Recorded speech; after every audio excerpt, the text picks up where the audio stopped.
shows that the entire Jewish community is included.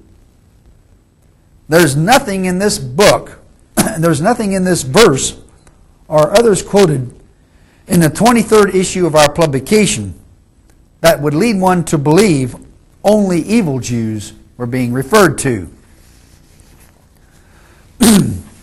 So in essence, any objective critique of the Book of Mormon will demonstrate beyond any reasonable doubt that the book is racist, anti-Semitic, historically unreliable, and plagued by many problems, ruling out any possibility of it being the divine word of a perfect being.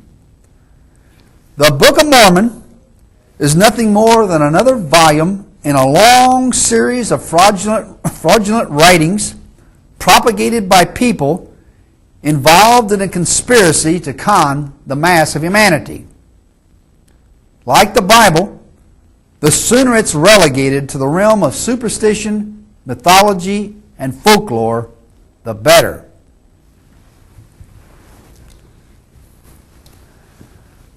We'd like to conclude by reading a letter from one of our supporters in Phoenix, Arizona. He states, quote, "Dear Dennis, I'm enclosing a Christian newsletter that came to my house. Its title is How to Beat an Atheist in a Debate. However, the article doesn't really tell you how to beat an atheist in a debate.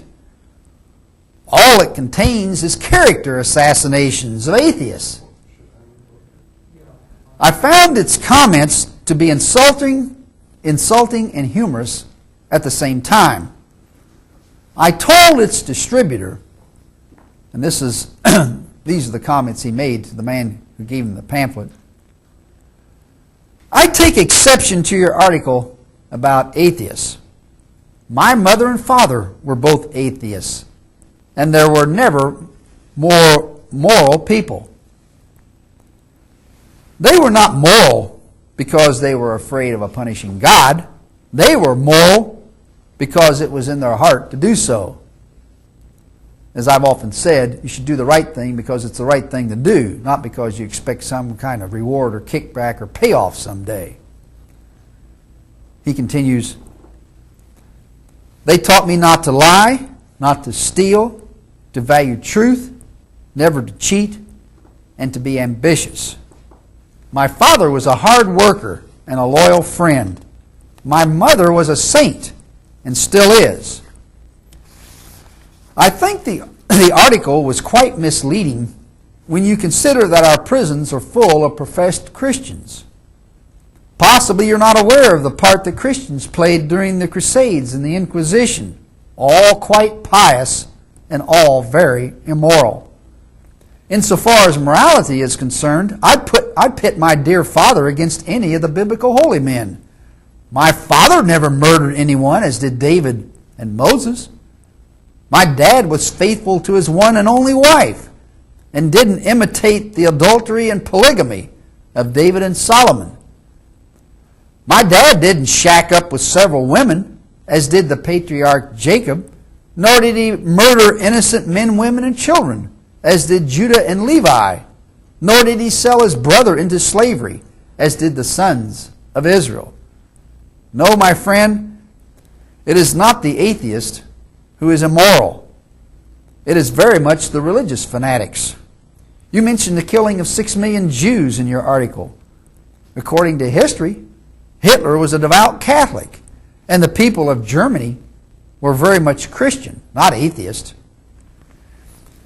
If we look to the Bible for our ethics and morality, we will come up short of being civilized. What kind of morality and ethics is it when God's so-called chosen people, and he has that in quotes, were commanded to enter Canaan and kill every man, woman, and child, that's genocide, and rob them of their land because they were not of the religion of the Jews? What kind of morality is it to stone men and women for adultery and yet excuse David and Bathsheba? What kind of morality is being taught when it is all right to kill and maim others in the name of God and religion? How righteous was Lot when he was willing to offer his virgin daughters to be molested and raped by the wicked men of Sodom, and later, supposedly in a drunken stupor, had relations with them, causing their pregnancy? My atheist father had far higher standards than that. He would have died before handing my sister and me over to such a fate. And certainly, not even in a drunken stupor would he have behaved indecently toward either one of us. Yes, you're right. The atheist has his opinion to tell him what is right and wrong.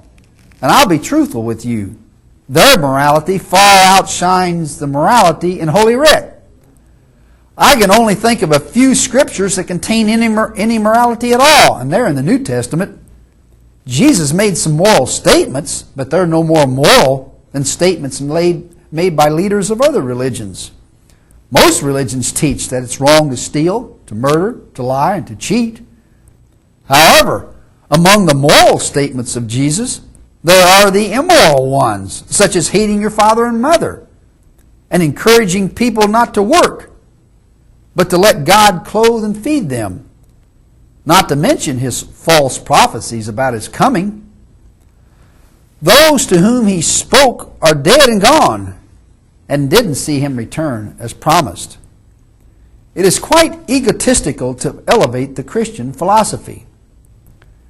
Our Christian nation was involved in 2 world wars and several immoral wars, such as Korea and Vietnam.